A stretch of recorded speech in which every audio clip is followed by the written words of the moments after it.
चला तर मंडळी, आज आपण बनवणार आहे एक गोड पदार्थ।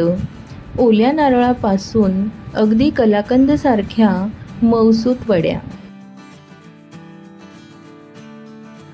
एक फ्रेश नारळ घेतला आहे, त्याला फोडून त्याचा पाठीमागचा ब्राऊन भाग काढून त्याचे असे छोटे छोटे तुकडे करून घेतले आहेत। बघू शकताय किती फ्रेश छान व्हाईट नारळ आपलं दिसतं आहे।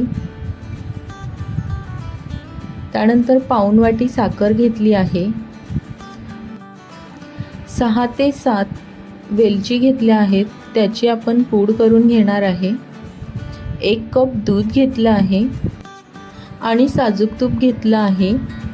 मी 1 ते 2 चमचे घालणार आहे, तुम्हाला हवं तसं तुम्ही घालू शकता। नारळाचे तुकडे आपण मिक्सरच्या भांड्यामध्ये टाकून बारीक त्याचं वाटण करून घेणार आहोत। नारळाचे तुकडे आपण वाटून घेतले आहेत, बघू शकताय तुम्ही खूप छान बारीक असं वाटण आपण वाटलेलं आहे। तुम्ही नारळाला खोवून देखील घेऊ शकता, मी वाटून घेतलं आहे।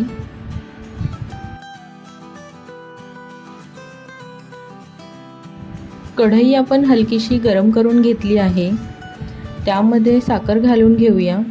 गॅसची फ्लेम आपल्याला लो ठेवायची आहे, मीडियम पण नाही आणि फास्ट पण नाही, लो ठेवायची आहे। त्यामध्ये अर्धा कप पाणी घालून घेऊ। बघा, आपल्याला ना साखरेचा पाक नाही करायचा आहे, आपण फक्त साखर विरघळून घेणार आहे। साखर विरघळली आहे, त्यामध्ये थोडासा लिंबाचा रस घालून घेऊ। लिंबाच्या रसामुळे ना साखर आपली गोळा होत नाही। साखर जर आपली गोळा झाली ना तर वड्यांमध्ये देखील आपल्या करकर येईल।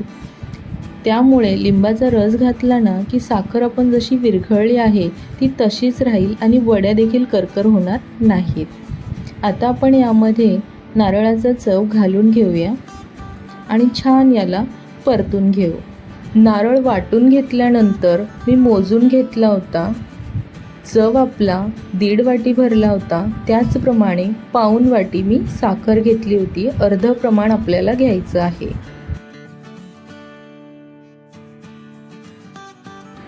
आता आपण यामध्ये दूध घालून घेऊ आणि याला देखील छान मिक्स करून घेऊ। गॅसची फ्लेम मीडियम ठेवायची आहे आणि एकसारखं याला आपल्याला परतत राहायचं आहे, जेणेकरून आपलं मिश्रण खाली लागणार नाही।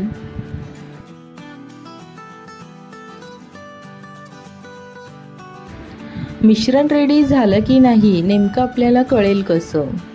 बघा, इथे तुम्हाला बबल्स दिसत असतील। आपल्या ज्या मिश्रणाला जे पाणी सुटलं आहे ते पाणी सगळं आपल्याला आटवून घ्यायचं आहे।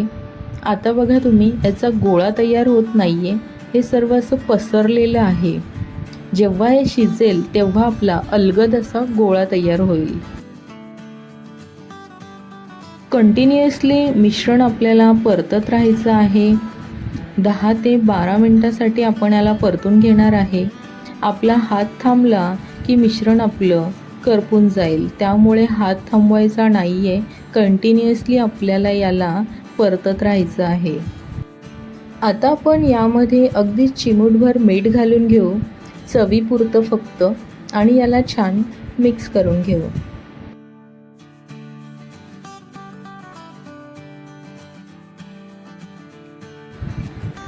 आता आपण 2 चमचे साजूक तूप घालून घेऊ आणि याला देखील आपण छान मिक्स करून घेऊ।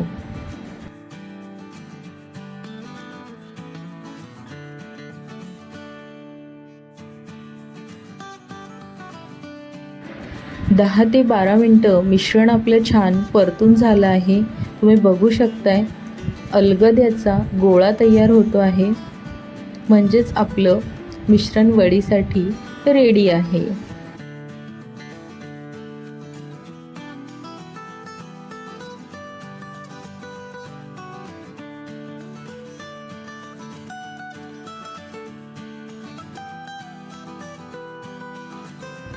आता आपण यामध्ये वेलची पावडर घालून घेऊया आणि आपल्या आवडीनुसार आपण यामध्ये ड्रायफ्रूट्स ॲड करू शकतो। मी काजू, बदाम आणि पिस्ता याला किसून यामध्ये घालणार आहे। एक चौकोनी डब्बा मी घेतला आहे, त्याला आतमधून थोडंसं तूप लावून घेते जेणेकरून आपले वडीचं मिश्रण खाली चिटकणार नाही. मिश्रण मी थोडंसं 2 ते 3 मिनटं थंड करून घेतलं आहे आणि मग डब्यामध्ये टाकते आहे. बघा, याला आपल्याला छान सेट करून घ्यायचं आहे. यामध्ये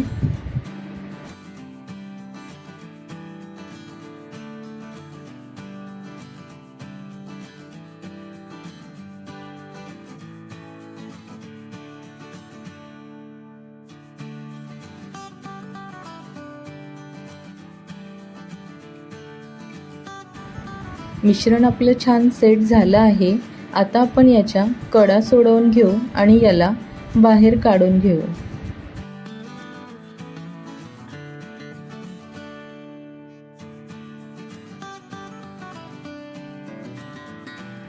बघा किती छान आपला चौकोनी शेप या ठिकाणी निघाला आहे. उरलेलं मिश्रण देखील घालून असा सेम शेप आपल्याला परत काढून घ्यायचा आहे. माझ्याकडे मोठा चौकोनी डब्बा नव्हता म्हणून मी 2 वेळा याला काढून घेतला आहे. आता आपण वड्या कट करून घेऊया. वड्यांचं मिश्रण किती सॉफ्ट झालं आहे हे आपल्याला कापताना लक्षात येते. तुम्ही बघू शकताय, अगदी कलाकंदसारख्या सॉफ्ट आपल्या वड्या या ठिकाणी झालेल्या आहेत. आपण ज्या नारळाच्या वड्या करतो त्या साधारण 1 महिना अशा टिकतात. ह्या वड्या आपल्या 1 महिना टिकणार नाहीत. याला तुम्हाला 7 ते 8 दिवसामध्ये संपवाव्या लागतील. कारण असं की याचा टेक्स्चर थोडासा वेगळा आहे. नारळी पौर्णिमेला आपण ज्या वड्या करतो त्या थोड्याशा ड्राय असतात. याचा टेक्स्चर थोडासा वेगळा आहे, अगदी कलाकंदसारखा. त्यामुळे ह्या वड्या तुम्हाला 7 ते 8 दिवसामध्ये संपवाव्या लागतील. तर मंडळी, आपल्या वड्या रेडी आहेत आणि तुम्ही बघू शकताय वड्या आपल्या अगदी कलाकंदसारख्याच दिसत आहेत.